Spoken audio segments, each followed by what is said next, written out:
우리 구약성경 사사기 6장 25절, 26절 2절 말씀만 함께 보시겠습니다.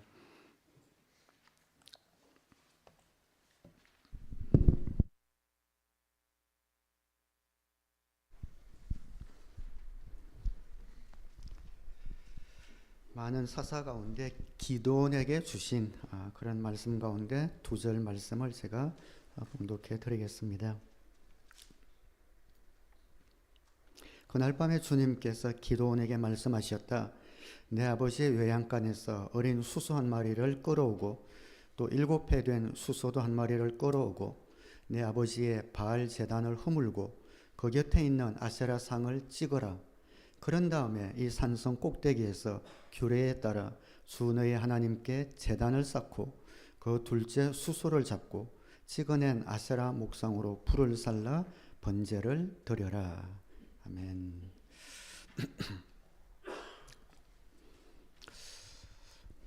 오늘 식사 안 하고들 오셨어요? 너무 힘이 없으신 것 같은데 화이팅. 컨퍼런스를 다녀오면 다녀온 소감을 꼭 제가 나눠드리는데 오늘은 주보에 좀 자세하게 보고 드렸기 때문에 컨퍼런스 다녀온 이야기는 주보를 참조하시기 바랍니다. 우리 신앙생활을 하면서 하나님에 대한 우리의 관계와 태도가 올바라야 합니다. 그래야 우리의 삶이 행복할 수 있고 승리할 수 있습니다. 우리는 하나님을 우리 식대로 대할 때가 있습니다. 마치 하나님을 우리가 부리는 대상처럼 이것 해주시고 저것 해주시고 하면서 지시할 때가 있지요. 물론 표현은 주시옵소서 공손한 표현을 쓰지만 마치 하나님은 우리가 버튼을 누르면 모든 것을 내어놓아야 되는 종처럼 생각할 때가 있습니다. 하나님을 단지 우리에게 무엇이 필요할 때만 뭘 해주는 분으로 또 우리가 어려울 때 우리를 도와주시는 분으로만 대할 때가 있습니다. 그러나 사실은 정반대입니다. 하나님은 우리가 따라야 할 분이십니다. 하나님은 우리에게 원하시는 것이 무엇인지 알아서 순종해야 할 분입니다. 하나님은 우리의 종이 아니라 주인이시죠. 오늘 본문에 보면 이스라엘 민족이 미디안 민족으로 고통을 당합니다. 농사를 지어놓으면 미디안 사람들이 와서 소산물을 다 빼앗아가고 망쳐놓고 양이나 소를 다 노략질해갑니다. 사사기 6장 4절에 보니 그들은 이스라엘을 마주보고 진을 쳐놓고는 가사의 6장 4절 넘겨주세요. 그들은 이스라엘을 마주보고 진을 쳐놓고는 가사에 이르기까지 온 땅의 소산물을 망쳐놓았다. 그리고 이스라엘에 먹을 것을 하나도 남기지 않았으며 양이나 소나 나귀까지도 남기지 않았다. 그래서 온 이스라엘이 황폐하게 되었죠. 대항하고 싶은데 힘이 너무 세서 어떻게 해볼 도리가 없습니다. 하나님께 울부짖습니다. 그래서 하나님이 그 고통의 원인이 무엇인지 알려주시죠. 9절에 보니까 내가 너희를 이집트 사람과 또 너희를 억압하는 모든 원수의 손에서 구하여 내었다. 내가 그들을 너희가 보는 앞에서 쫓아내었고 그 땅을 너희에게 주었다. 그러면서 나는 너희에게 말하였다. 나는 주 너희 하나님이다. 너희가 아모리 사람의 땅에서 살고 있으나 아모리 사람의 신들은 섬기지 말아라. 이렇게 말하였으나 너희는 내 말을 듣지 않았다.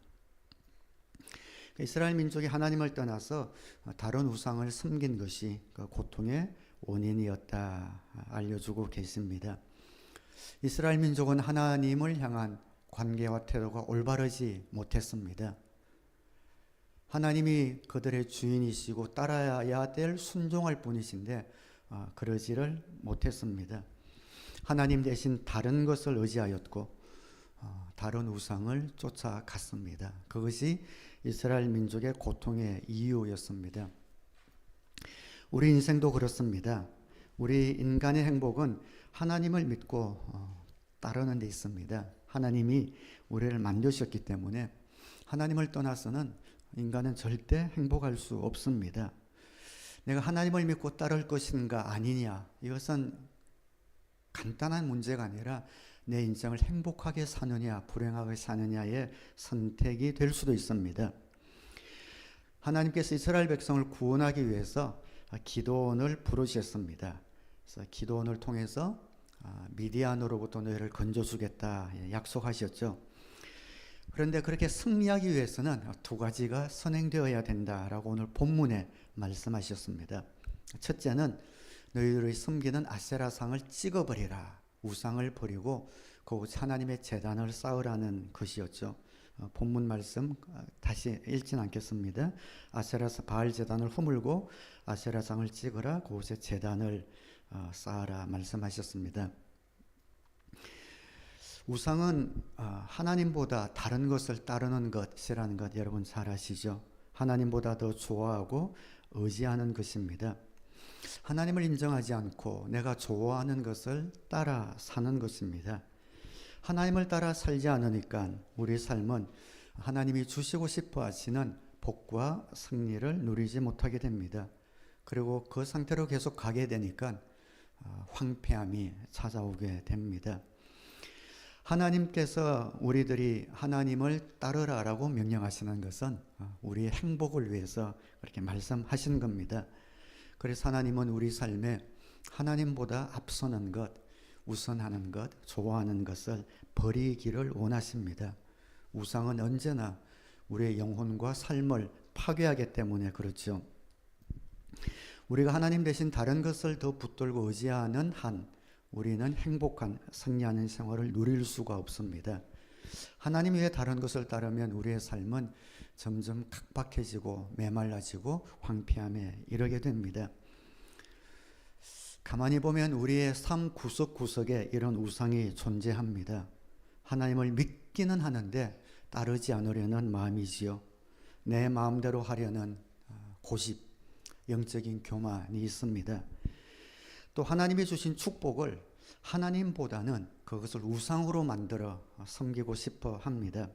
하나님이 축복으로 주신 물질을 하나님과 이웃을 위해 사용하기보다는 그것을 누리는 것에 빠져서 저울을 보지 못하고 물질이 우상이 되어버리는 것을 보게 됩니다.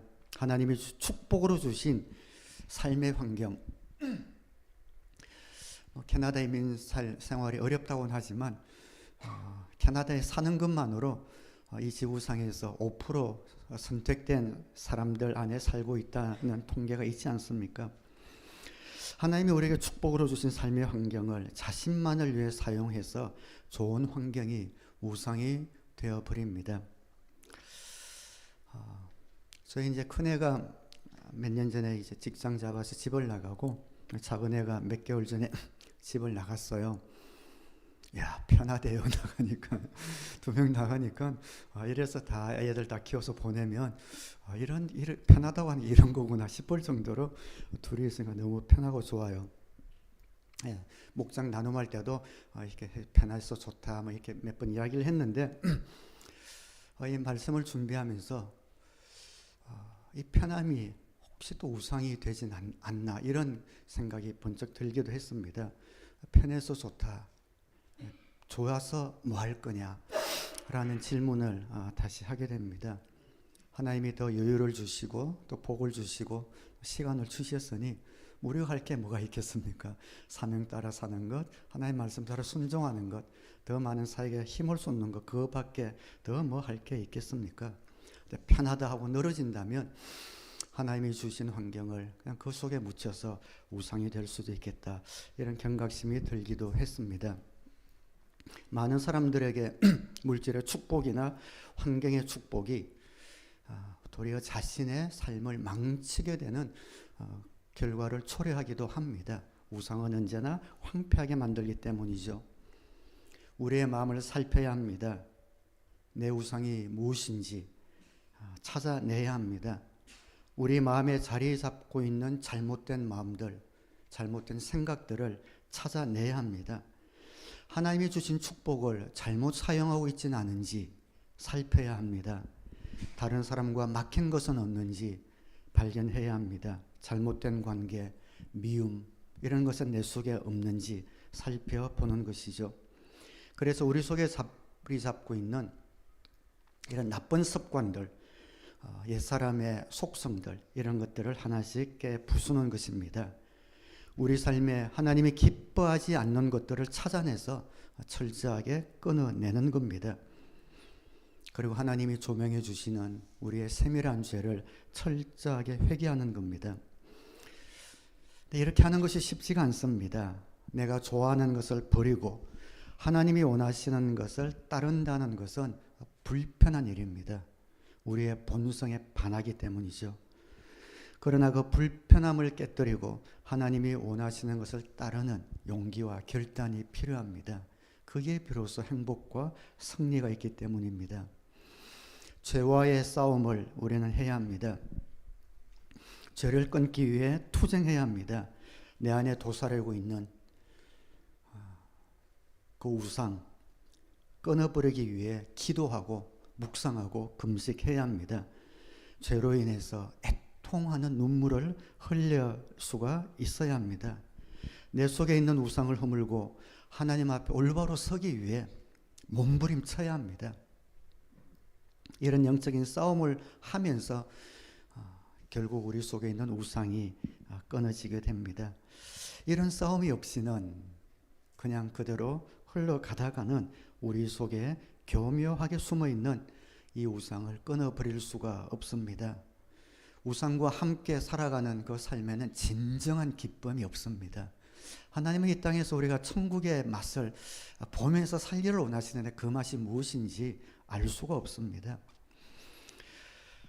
저는 제 목회에 또 인생에 멘토가 두 분 계신데 한 분은 최영계 목사님입니다. 그분은 저에게 성경적인 교회 또 성경적인 목회를 가르쳐 주신 분이고 어떠한 사역에 있어서 어떻게 해야 될지 가이드를 주신 스승이세요. 그리고 제 인생에 또 저의 삶에 또 저의 신앙의 멘토는 김재정 목사님이십니다. 이분이 참 좋아요. 저는 그분의 정말 하나님과 교제하는 그 삶, 그 모습을 보기만 해도 마음이 깨끗해지고 그 삶을 따라가고 싶은 그런 마음이 드는 분입니다. 목회를 그만두시고 가정교회를 하는 모든 교회들을 위해서 정말 중보기도 사역에 하루 온종일 쏟고 계신 분이세요. 김재정 목사님과 한 달에 한 번씩 중보기도 모임을 가지고 2주에 한 번씩 우리 기도 모임하는 목사님들을 위해 칼럼을 우리 단톡방에 올려주시는데 한 2주 전에 올려주신 칼럼은 지금까지 올려주던 칼럼과는 좀 달랐습니다. 그분은 기도에 온 힘을 들이시는 분인데 그 가운데 특별한 하나님의 체험을 한 것을 처음으로 한번 나눠주셨습니다. 자, 한번 읽어보겠습니다. 하나님이 부어주신 은혜, 하나님께서 때때로 부어주시는 사랑과 은혜가 있습니다. 하나님과 깊은 사랑의 관계를 맺고자 하시는 하나님의 초청입니다. 얼마 전에 큰일은 아니지만 마음에 어려움이 되었던 일이 있었습니다. 기도하고 금식하였지만 힘든 감정이 며칠간 지속이 되었습니다. 도서관에서 이 문제를 놓고 기도하는 가운데 하나님께서 나를 자리에서 일으켜 세우셨습니다. 그리고 도서관 밖으로 나를 인도하셔서 마치 하나님께서 내 앞에 서서 말씀하시는 것 같이 생생하게 두 가지 말씀을 주셨습니다. 첫째는 하나님의 절대적인 사랑을 확인시켜 주셨습니다. 나를 사랑하시는 하나님께서 나에게 언제나 완전한 길로 인도하심을 바라보게 하셨습니다.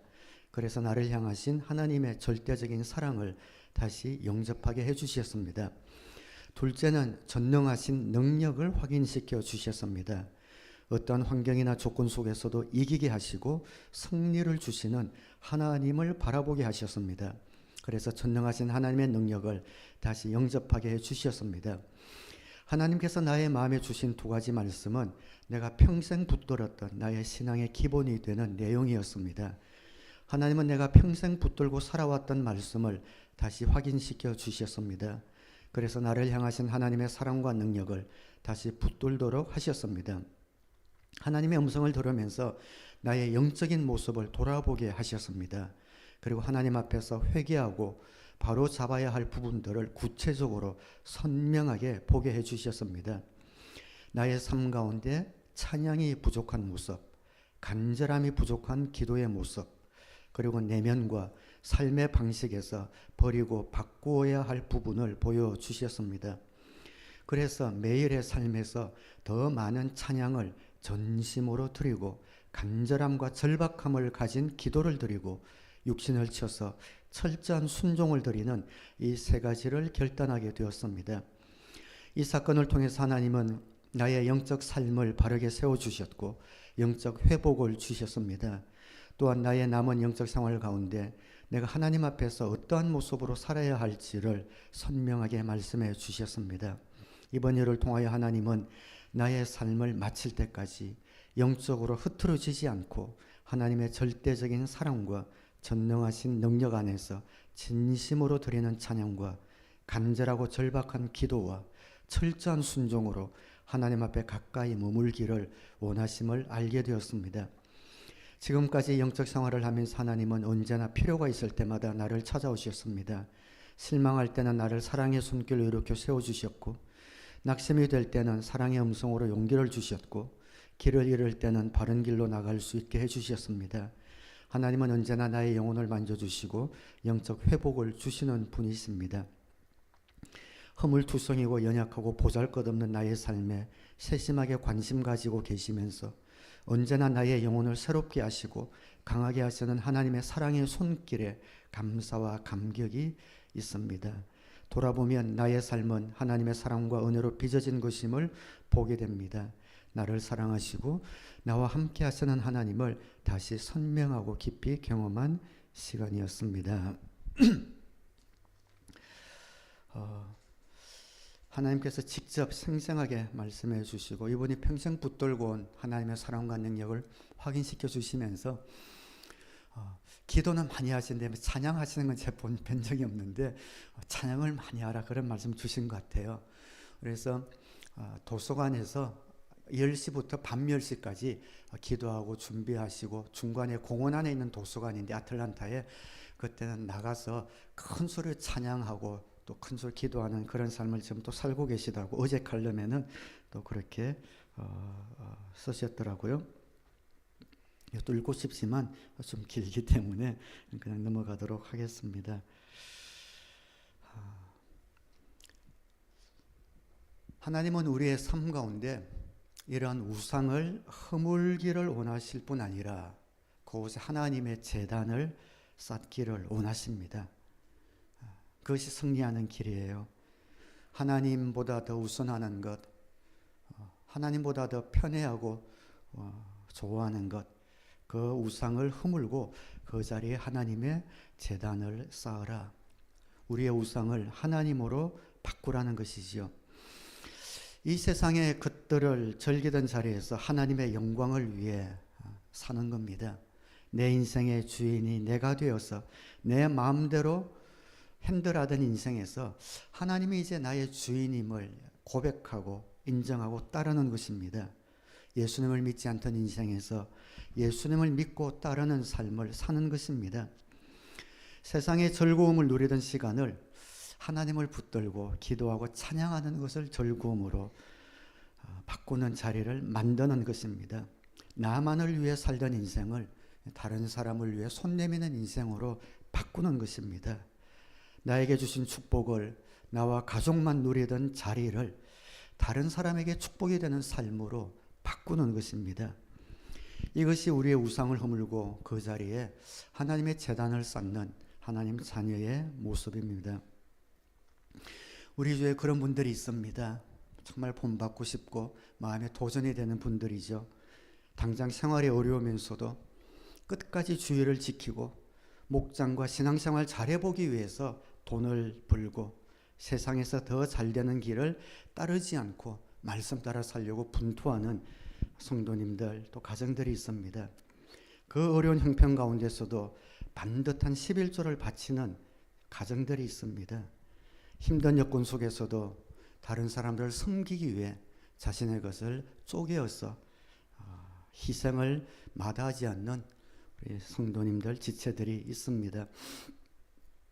내가 주인 되어 살던 인생에서 하나님을 믿고 하나님을 내 인생으로 주인으로 인정할 때 그 삶이 재미없을 것 같죠? 아니면 정반대입니다. 그 그런 삶을 살기로 결정할 때, 우상을 허물고 하나님의 제단을 쌓을 때 비로소 우리 삶에 영원한 생명과 천국의 맛을 경험하게 됩니다.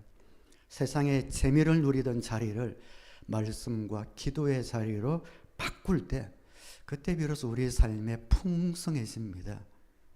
하나님이 성경을 통해서 말씀하시는 그 크고 비밀한 것들, 꿀송이보다 더 답니다라고 고백했던 그 시편 기자의 그 고백이 무엇인지, 이 세상이 역경과 고난 환경이 있지만 그 가운데서 결코 요동하지 않는 든든한 하나님의 자녀로 살아가는 삶의 멋짐이 어떤 것인지 그때 비로소 우리가 알게 되고 누리게 됩니다. 자신만을 위해 살던 자리에서 다른 사람을 섬기는 삶이 될 때 비로소 인생의 행복을 경험하게 됩니다.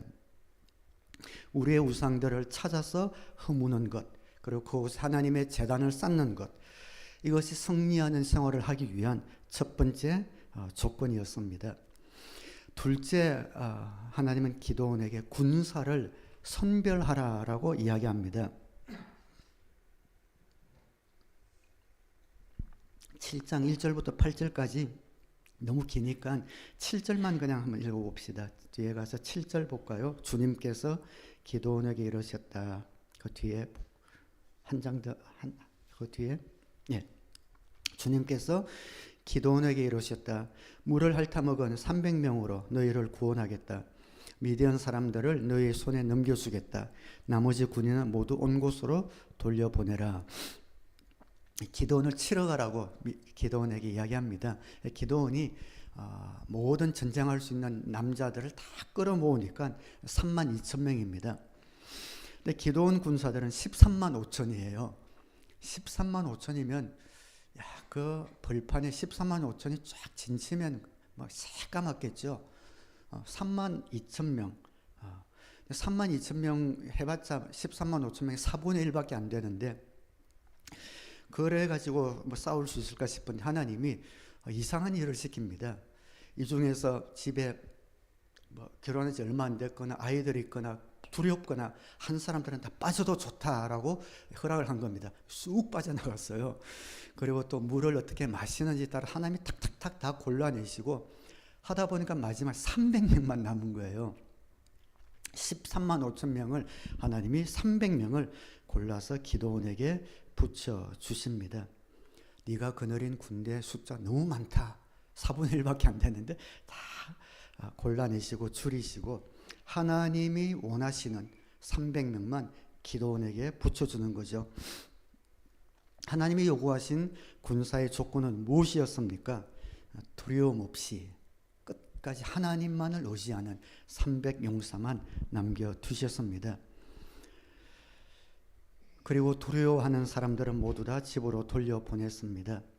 하나님은 13만 명의 군대를 300명으로 싸우라고 하셨습니다.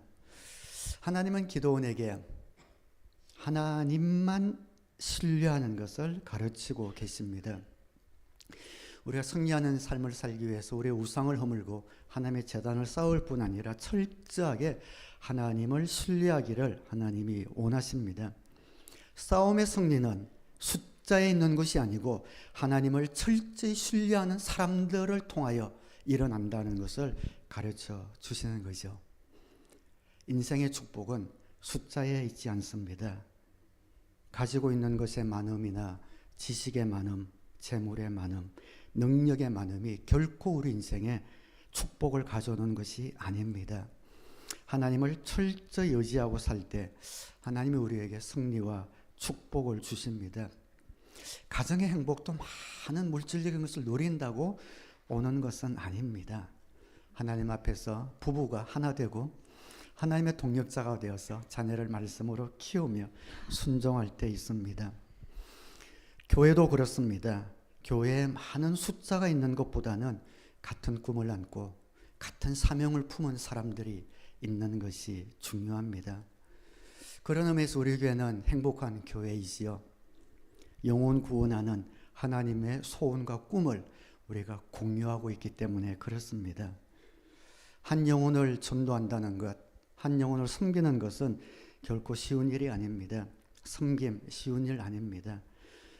그래서 우리 교회 성도님들은, 목자 목녀님들은 영혼 구원하여 제자 만드는 것이 예수님이 교회를 세우신 목적이라는 것을 알아서 그 사명을 위하여 한 마음이 되고 지난 18년간 기꺼이 대가를 치르며 우리가 지금까지 오고 있습니다.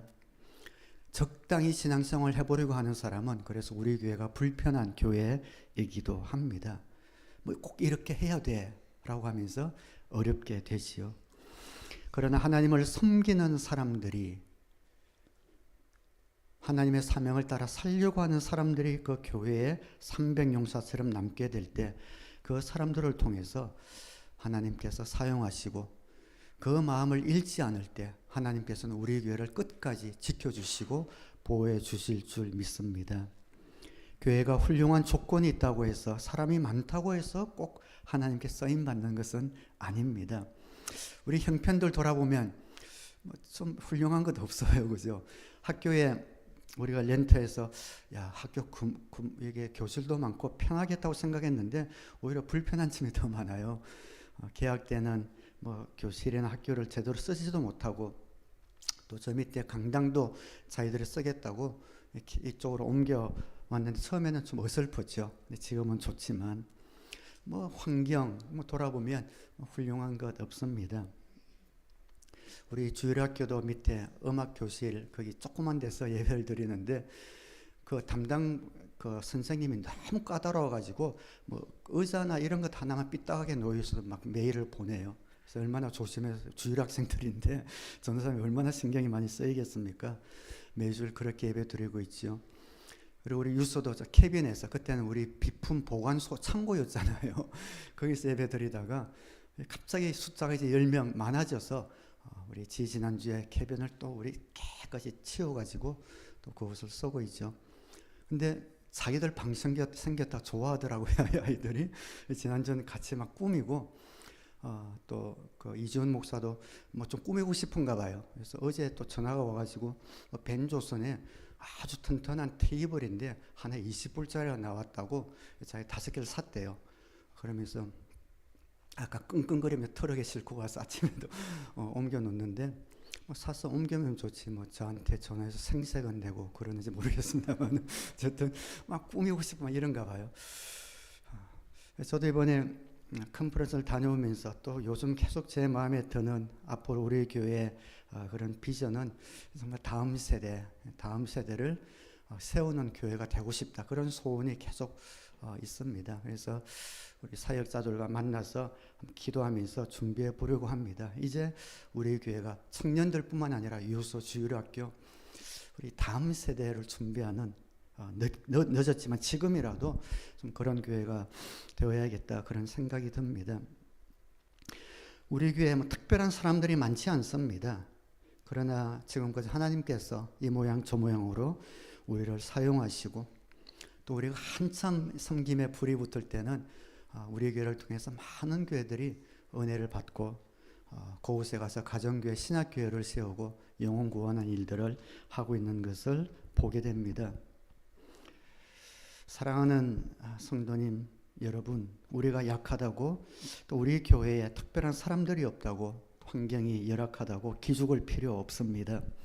우리가 하나님께 기도하고 하나님을 철저히 신뢰할 때, 300용사가 될 때에 하나님의 초자연적인 능력을 경험하게 될 줄로 믿습니다. 여러분 한 분 한 분이 300용사가 되어 주십시오. 여러분 한 분 한 분이 얼마나 소중한지 모르겠습니다.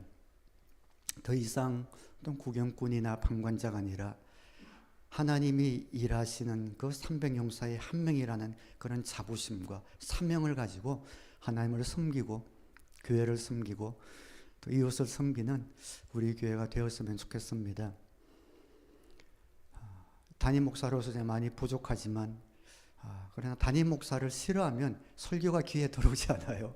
제 신앙생활 재미가 없습니다. 부족한 건 너무 많지만 그래도 성경에서 어긋나진 않으니까 담임 목사도 신뢰하고 여러분이 좋아해 주시고, 여러분의 목자 목녀님, 또 다른 목장의 목자 목녀님들, 다른 형제 자매들 한 분 한 분 사랑으로 돌아보시고 용납하시고 또 손 내밀어 주시고 기도하셔서 32,000명이 아니라 300명으로 미디안 13만 5천 명을 물리쳤던 하나님의 능력처럼 오늘 밴쿠버 땅을 꼭 잡고 있는 예수님 믿지 못하게 만드는 그 악한 영을 능히 싸워 이기는 저와 여러분 될 수 있게 되기를 주님의 이름으로 축원합니다.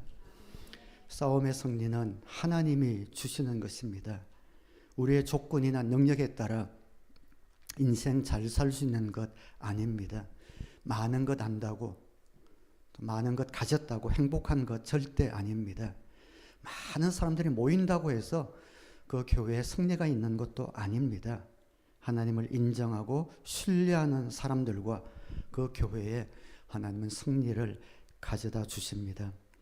오늘 기도원이 우상을 깨뜨리고 하나님의 제단을 쌓고 하나님을 철저히 신뢰하였을 때 전쟁에서 순식간에 승리를 주셨습니다. 하나님의 방법으로 13만 5천 명이 됐는데 칼 한 번 쓰지 않았어요. 기도원과 300용사가 가진 무기는 횃불과 나팔뿐이었습니다. 횃불과 나팔뿐이었는데 그 기도원의 군대가 했던 것은 나팔을 푼 것밖에 없는데 그 13만 5천 명을 물리치는 승리를 오늘 이스라엘 민족에게 주셨던 것을 우리는 기억합니다. 말씀을 맺겠습니다. 우리의 우상을 무너뜨리고 하나님을 철저히 신뢰할 때 하나님은 우리 삶의 장애물과 어려움을 무너지게 하실 겁니다. 우리가 가진 것이 부족하고 없다 하더라도 하나님을 철저히 신뢰할 때 하나님의 능력이 우리를 통하여 일하실 것입니다. 저와 여러분의 우상을 허물게 되기를 주님의 이름으로 축원합니다. 그 자리에 하나님의 제단을 쌓는 겁니다. 그리고 하나님을 철저히 신뢰할 때 우리가 삶의 개인적으로 또 가정적으로 또 우리 목장에 우리 교회에 그러한 준비를 갖춘 하나님의 사람들이 모여서 이 밴쿠버 땅에 정말 하나님이 찾으실 때 제일 먼저 생각나는 우리 사랑의 교회 될 수 있게 되기를 주님의 이름으로 축원합니다.